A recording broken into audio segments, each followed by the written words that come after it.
The big reality show Bigg Boss season 11 ದಿನಕ್ಕೊಂದು ಹೊಸ twist ಪಡೆದುಕೊಂಡು ಮುನ್ನುಗ್ತಾ ಇದೆ. ಇದೇ ಹೊತ್ತಲ್ಲಿ ಬಿಗ್ ಬಾಸ್ ಮನೆಯಿಂದ ಆಚೆ ಹೋಗಲು ಇಬ್ಬರು ಸ್ಪರ್ಧಿಗಳು ರೆಡಿಯಾಗಿದ್ದಾರೆ. ಒಂದು ಐಶ್ವರ್ಯ ಸಿಂಧೋಗಿ, ಮತ್ತೊಂದು ಚೈತ್ರಾ ಕುಂದಾಪುರ್.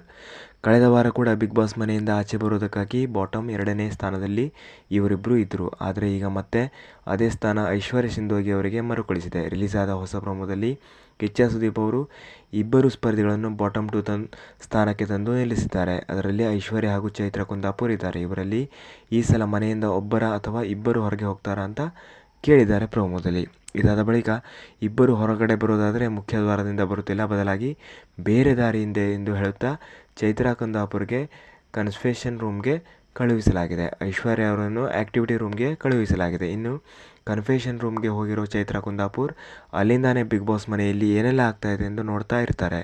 ಚೈತ್ರಾ ಕುಂದಾಪುರ್ ಅವರೇ ಬಿಗ್ ಬಾಸ್ ಮನೆಯಿಂದ ಔಟ್ ಆದರು ಅಂತ ಮನೆಯಲ್ಲಿ ಇರುವ ಎಲ್ಲ ಸ್ಪರ್ಧಿಗಳು ಭಾವಿಸಿದ್ದಾರೆ. ಆದರೆ ಕೊನೆಯ ಕ್ಷಣದಲ್ಲಿ ಬಿಗ್ ಬಾಸ್ ಮತ್ತೊಂದು ಟ್ವಿಸ್ಟ್ ಕೊಟ್ಟಿದ್ದಾರೆ. ಅದೇನೆಂದರೆ ಎಲ್ಲರೂ ಬಿಗ್ ಬಾಸ್ ಮನೆಯಿಂದ ಯಾವ ಸ್ಪರ್ಧಿ ಆಚೆ ಹೋಗಬೇಕು ಅಂತ ಕಿಚ್ಚ ಸುದೀಪ್ ಕೇಳ್ತಾರೆ. ಆಗ ಮನೆಯಲ್ಲಿ ಇರುವ ಎಲ್ಲ ಸ್ಪರ್ಧಿಗಳು ಚೈತ್ರಾ ಕುಂದಾಪುರ್ ಹೆಸರನ್ನು ಹೇಳ್ತಾರೆ. ಇದಾದ ಬಳಿಕ ಕಿಚ್ಚ ಸುದೀಪ್ ಅವರ ಆದೇಶದಂತೆ ಚೈತ್ರಾ ಕುಂದಾಪುರ್ ಕನ್ಫೆಷನ್ ರೂಮ್ಗೆ ಹೋಗಿದ್ದಾರೆ. ಆದರೆ ಮನೆಯಲ್ಲಿ ಇರುವ ಸ್ಪರ್ಧಿಗಳಿಗೆ ಇದು ಗೊತ್ತಾಗಿಲ್ಲ. ಆದರೆ ಅಲ್ಲಿ ಹೋದಾಗ ಅವರಿಗೆ ಒಂದು ಹೆಡ್ಸೆಟ್ ಕೊಡಲಾಗುತ್ತೆ.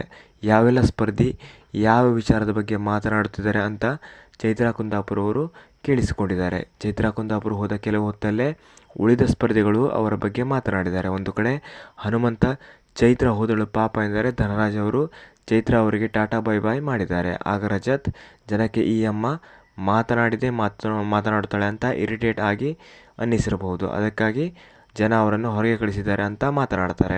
ಈ ಎಲ್ಲ ಮಾತುಗಳನ್ನು ಚೈತ್ರಾ ಕುಂದಾಪುರ್ ಅವರು ಕೇಳಿಸಿಕೊಂಡಿದ್ದು ನಿಜವಾದ ಬಿಗ್ ಬಾಸ್ ಮನೆಯ ಆಟ ಅಂದರೆ ಇದೆ ಎಂದು ಚುಚ್ಚು ಮಾತುಗಳನ್ನು ಕೇಳಿ ಬಿಕ್ಕಿ ಬಿಕ್ಕಿ ಹತ್ತಿದ್ದಾರೆ.